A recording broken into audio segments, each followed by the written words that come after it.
We're back, and today we're going to be making a 14 millimeter single hole flower bowl.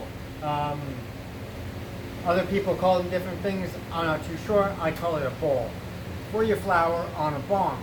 We're going to be starting with a factory-made, pre-made joint, and I'm going to be using a section of color I coil potted in the last demo video that I did. So let's go ahead and get started. Safety first.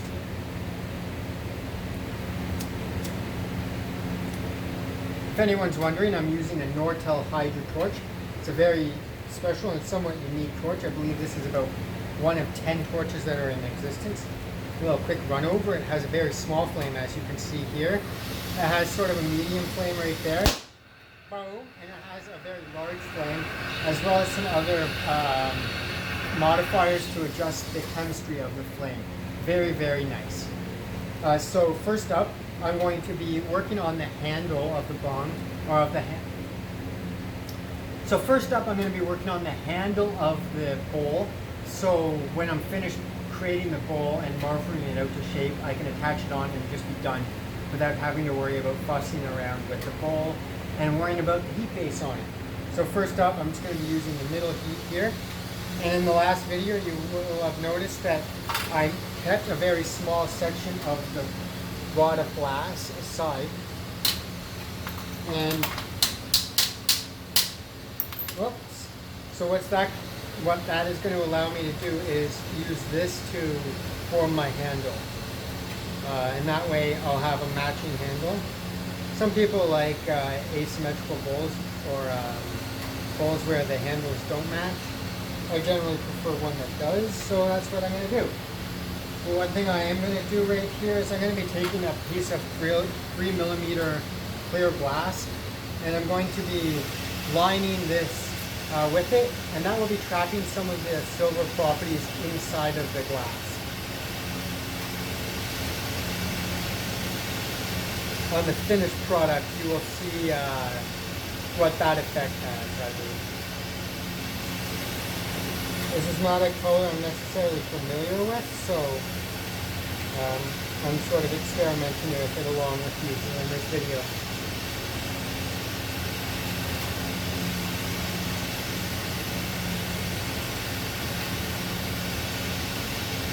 So now I'm going to take this whole thing here and I'm going to spin it up. I put 4 or 5 stripes of the clear on top of it there, and then just creating, condensing and making a ball out of it there, like that.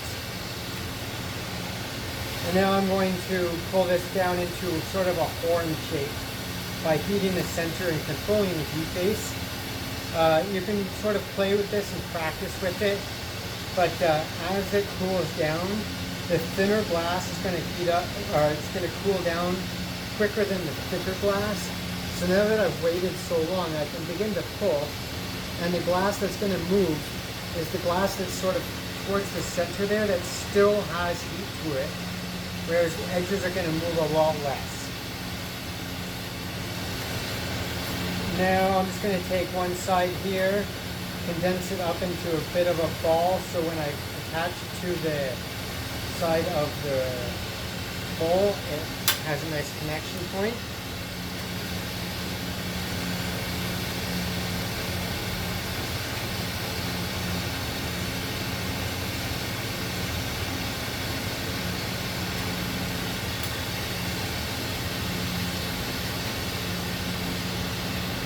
The tools that I use are made of graphite. It's a really poor conductor of heat, so it doesn't cause too much stress on the glass when it comes in contact with the hot glass, because it doesn't really steal the temperature away from the glass. So there you have that. Here's the handle for it that I'm just going to put aside. So the next thing that I need to do is create the restriction on the joint portion of that. And I have that warming up in the kiln, so I'm going to go ahead and grab that right now.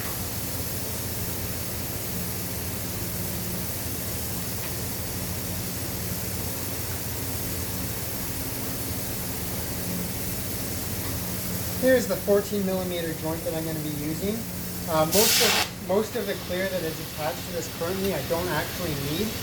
I'm going to be making my restriction in the clear, but I'm going to remove the top, say 1/3 of this piece here. To lock the joint into a tool, you just give it a solid knock on a hard surface. So to create my restriction now, I'm going to be holding the back end of this to create a pivot point for me, so I can spin it very slowly and accurately in the flame, right about here. And I'm going to spin it, and I'm going to do my best to keep it as even and consistent as I can, and therefore the restriction will be nice, tight, and look really nice.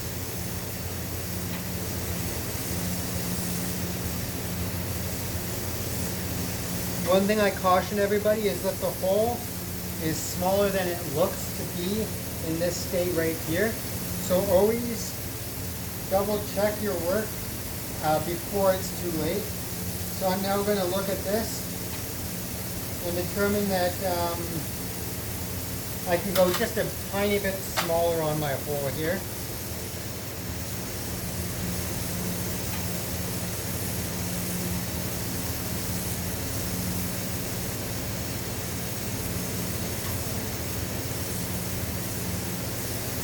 There you go.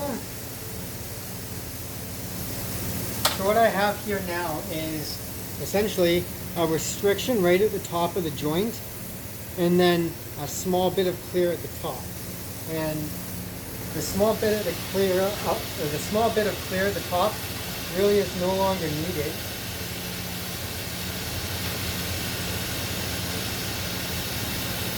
So I'm going to pull off as much of that as I'm comfortable with.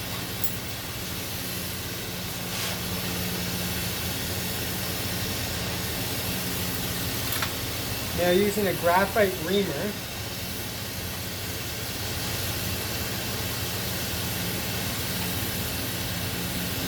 I'm going to open the top of that up to be the appropriate diameter for when I attach the next piece of color to the top of that, which I'm going to go ahead and get right now. After I adjust the hole size by just a tiny bit, I want it a little bit smaller. My ideal hole size is about 3.5 millimeters, and to me that is the perfect size for a great pull through without it getting clogged and without all of your stash getting pulled through into the bottom. So there you have that, and I'm going to go and rest this in the kiln for just another moment.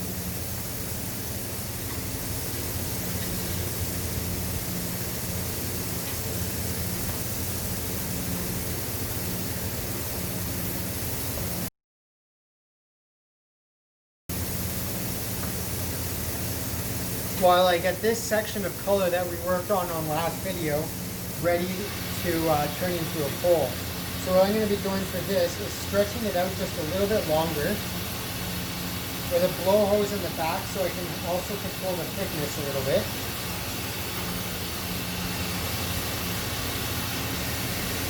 And once again, I'm going to be using a high oxygen flame to make sure I do not overscuzz the silver content of this section of coil box.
There you go. You can already sort of see what I'm going to make the bowl out of there.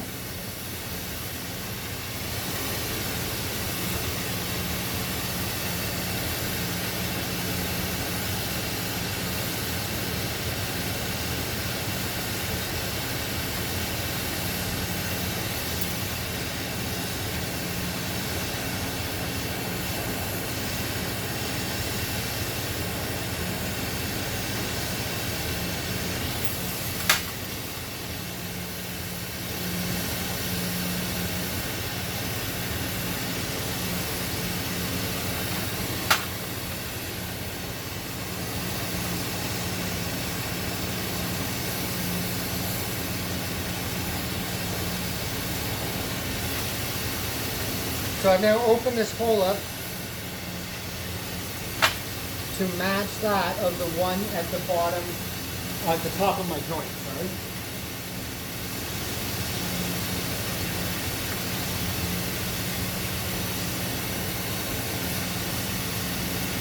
Now I attach these two together.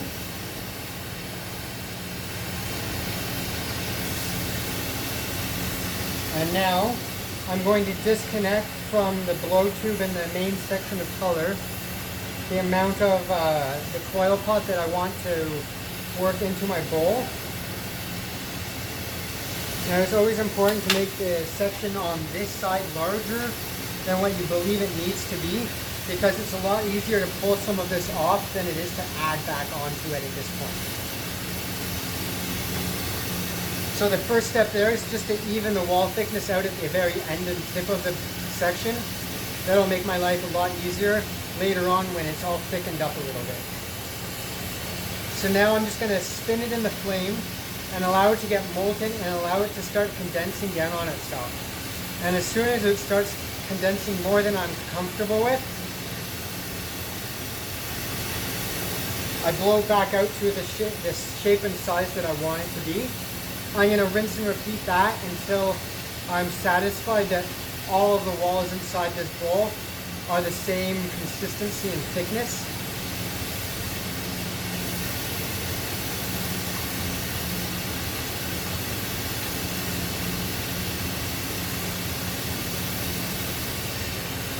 So I'm very happy with this, the thickness and consistency. Now I'm going to do my final blowout to shape this bowl.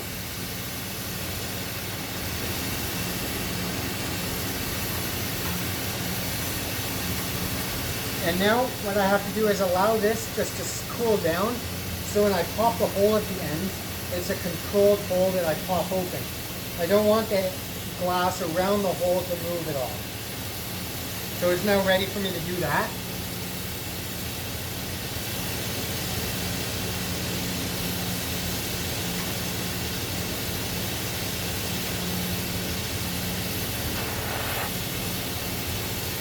So I have a nice, very centered bowl right there. And now using a thinner reamer, I'm just going to open this up to allow me to get my thicker one in there. And this is going to be the tool that I use to finish the shape of my bowl here. I still have the high oxygen flame running.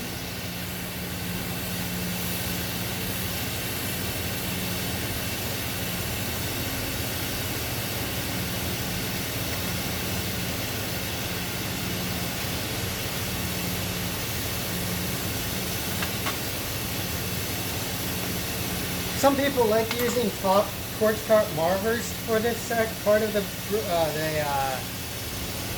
this part of the make or the build. I don't like marvering as much as I like to not marver as much as I can. I like to avoid marvering as much as I can. So I prefer to only use the hand tools and work from the inside out.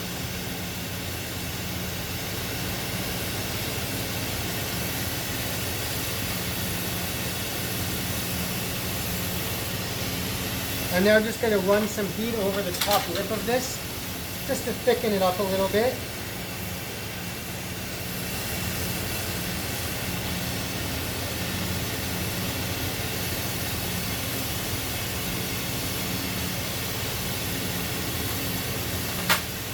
Now one last pass through with this triangular reamer on the inside. This just helps make it a little bit more even and consistent.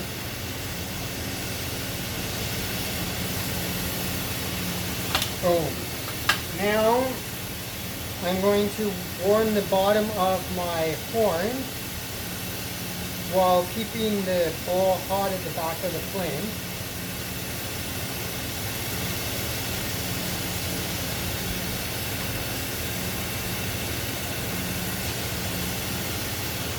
Press it on, wait a few seconds, and then pull it away a little bit. And now a Smith Mini hand torch really comes in handy for these types of projects because it allows me to get right in here and just make sure that this handle is attached just perfectly all the way around.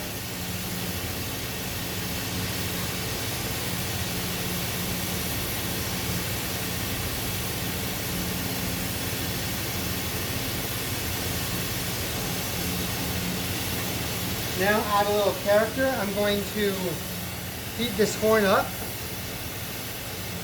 focusing more heat towards the tip or the base of the horn where it's thicker.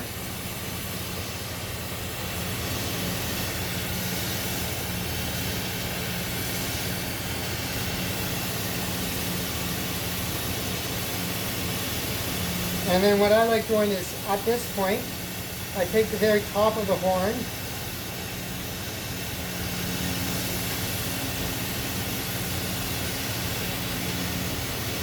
and just give a very nice gentle down spin to it right there. I find it helps with holding it a little bit.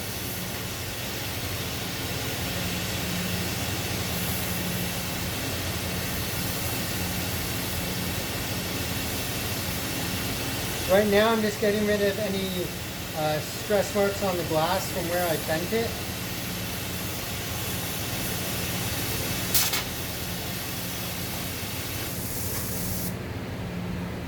And there you go, a finished bowl. So of course I'll take a picture of this once it's all cooled down and include that in the video.